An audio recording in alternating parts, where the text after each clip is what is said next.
আপনারা রাম মন্দির করবেন করেন, কিন্তু সেটা ঘরের ভিতরে আপনারা করবেন। বাংলাদেশের স্থানগুলোতে, বড় বড় জায়গাগুলোতে আপনারা দখল করে আপনারা এরকম ভারতের অঙ্গরাজ্য করবেন, বাংলাদেশের মানুষ কখনো সহ্য করবে না। কিন্তু আজকে আমরা দেখতেছি রবি দাস নামক একজন ফ্রিজের মেকার, সে একজন ফ্রিজের মেকার ছিল, সে কোটি কোটি টাকা কোথায় পেল? আমরা কোটি কোটি টাকার আমরা প্রশাসনের কাছে আমরা এই কথা জানাই। পলাশবাড়ি জায়গার মধ্যে একটি রাম মন্দিরের মতো একটি মন্দির স্থাপন করার জন্য চেষ্টা করা হচ্ছে। যে নাকি এই মন্দিরটা স্থাপন করতেছে তার নাম হলো রবি দাস। আজকে রবি দাসের ব্যাপারে যদি কোনো কথা বলি তাহলে অনেক কথাই আসবে, কিন্তু আমরা একটা কথাই বলবো, আজকে আপনারা রাম মন্দির স্থাপন করবেন সেটা ভালো কথা, তবে সেটা 81 ফুট হবে। এই বাংলাদেশে মুসলমানের একটি দেশ, একটি এইরকম একটি মুসলমান সংখ্যায় আধিক্যতা থাকার পরেও আপনারা এরকম এরকম দেশের মধ্যে বড় বড় মূর্তি স্থাপন করবেন, অথচ মুসলমানদের এই দেশের মধ্যে আপনারা সুন্দরভাবে চলতে পারতেছেন, খাইতেছেন, আমরা একসাথে বসবাস করতেছি। আজকে যদি আমরা পার্শ্ববর্তী ভারত, আমরা যদি তাদের দিকে যদি আমরা তাকাই, মুসলমান এবং হিন্দুদের মধ্যে যে তাদের যে সম্পর্ক, আমরা এই খবর জানি। আমাদের মুসলমান ভাইরা তারা 15 মিনিটের জন্য পর্যন্ত সময় পায় না ঈদের নামাজ পড়ার জন্য, কিন্তু আজকে আমরা মুসলমানরা, আজকে হিন্দু সম্প্রদায়, বৌদ্ধ, খ্রিস্টান যা আছে না কেন, সকলকে তাদের ধর্মে ধর্মে তারা অনুশোচনা, তারা ধর্মীয় সবকিছু তারা পালন করতে পারে, কোনো প্রকার সমস্যা নাই।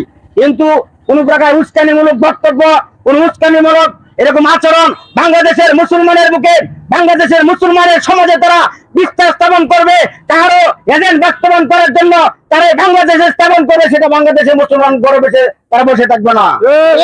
এই জন্য আমরা আজকে মিডিয়ার কাছে এবং প্রশাসনের কাছে একটি কথা বলে দিতে চাই, আপনারা আছেন, আমরা আছি, এই দেশ একটি সুন্দর দেশ, এদেশে বসবাস করি আমরা সকলেই, কিন্তু এদেশে থেকে আপনারা বিভিন্ন বক্তব্য দিয়ে এদেশের পরিবেশকে আপনারা বিঘ্ন বানাবেন, মুসলমানদের কলিজার মধ্যে আপনারা আঘাত করবেন, আর মুসলমানরা গড়ে বসে কখনো থাকবে না। আমাদের হযরত ইব্রাহিম আলাইহিস সালাম এই মূর্তিকে স্মরণের জন্য সংগ্রাম করেছিল, আন্দোলন করেছিল এই মূর্তি স্মরণের জন্য। সুতরাং আমরা তাদের উত্তরসূরি হিসাবে আপনারা ধর্ম পালন করেন, সেটা ভালো কথা, কিন্তু মূর্তি স্থাপনের নামে বাংলাদেশকে একটা ভারতের অঙ্গরাজ্য করবেন, বাংলাদেশকে ভারতের অঙ্গরাজ্য হিসেবে আপনারা স্থাপন করার চেষ্টা করবেন, বাংলাদেশকে একটা উগ্রবাদী দেশ আপনারা বলতে বাধ্য করবেন, এটা বাংলাদেশের মুসলমান কখনো মেনে নেবে না। সকলের প্রতি আমার বিরুদ্ধ আহ্বান, যারা আজকে আমাদের সনাতনী ধর্মী যারা আছে, অন্য ধর্ম অবলম্বন যারা আছে, আপনারা থাকেন, কিন্তু বাংলাদেশে বসে আপনারা উস্কানিমূলক বক্তব্য দিবেন না। আপনারা রাম মন্দির করবেন করেন, কিন্তু সেটা ঘরের ভিতরে আপনারা করবেন। বাংলাদেশের স্থানগুলোতে, বড় বড় জায়গাগুলোতে আপনারা দখল করে আপনারা এরকম ভারতের অঙ্গরাজ্য করবেন, বাংলাদেশের মানুষ কখনো সহ্য করবে না। কিন্তু আজকে আমরা দেখতেছি রবি দাস নামক একজন ফ্রিজের মেকার, সে একজন ফ্রিজের মেকার ছিল, সে কোটি কোটি টাকা কোথায় পেল? আমরা কোটি কোটি টাকার আমরা প্রশাসনের কাছে আমরা এই কথা জানাই, বলে দিতে চাই, তার এই টাকার উৎস কোথায় সেটা আপনারা অবশ্যই বের করার চেষ্টা করবেন।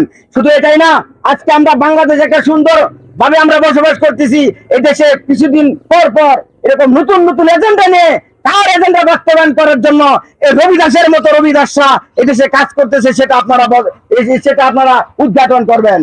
এবং আমরা এই কথা বলে দিতে চাই, আজকে এই প্রোগ্রাম থেকে যদি এর পরবর্তীতে কোন প্রকার উস্কানিমূলক বক্তব্য দেওয়া হয় এবং এই বাংলাদেশের মুসলমানদের অস্তিত্বে আঘাত করার চেষ্টা করা হয়, তাহলে আজকে আমাদের মানববন্ধন একটা ছোট একটা পরিসরে আজকে আমরা প্রোগ্রাম করলাম, কিন্তু এই প্রোগ্রাম আমরা বৃহৎ থেকে বৃহৎ আকারে ধারণ করব, এবং এটা পূর্বধরা নেতৃত্ব যারা সারা বাংলাদেশে পর্যন্ত প্রত্যেকটা পাড়ায় পাড়ায় এই মুসলমানদের ঐক্যকে ধরে রাখার জন্য, মুসলমানদের ঐক্যকে এরকম ভাবে আপনার মুসলমানদেরকে টিকে রাখার জন্য যা করার দরকার তা ইনশাআল্লাহ মুসলমানরা করবে। এই জন্য আমরা এই কথা বলবো, আপনারা সুশৃঙ্খল ভাবে এদেশে থাকবেন, কারো পাদে আপনারা পা দিবেন না। যদি পা দেন তাহলে আপনার কথা মনে রাখবেন, 1947 সাল এদেশে ভাগ হয়েছে, ভারত এবং বাংলাদেশের নামে ভাগ হয়েছে। সুতরাং বাংলাদেশের মধ্যে মুসলমানরা বসবাস করবে, সুতরাং এই দেশের মধ্যে মুসলমানদের কৃষ্টি কালচার বেশি থাকবে, স্বাভাবিক। কিন্তু আমরা ভারতকে অনুসরণ করি না, ভারতের তারা মুসলমানদেরকে যে নিধনের চেষ্টা করে, আমরা কিন্তু বাংলাদেশের মুসলমানরা কিন্তু হিন্দুদের সাথে, সনাতনদের সাথে, অন্য ধর্মাবলম্বীর সাথে আমরা কিন্তু এরকম আচরণ করি না, কারণ আমরা বাংলাদেশ সাম্প্রদায়িকময় দেশ, আমরা উগ্রবাদ দিতে বিশ্বাস করি না।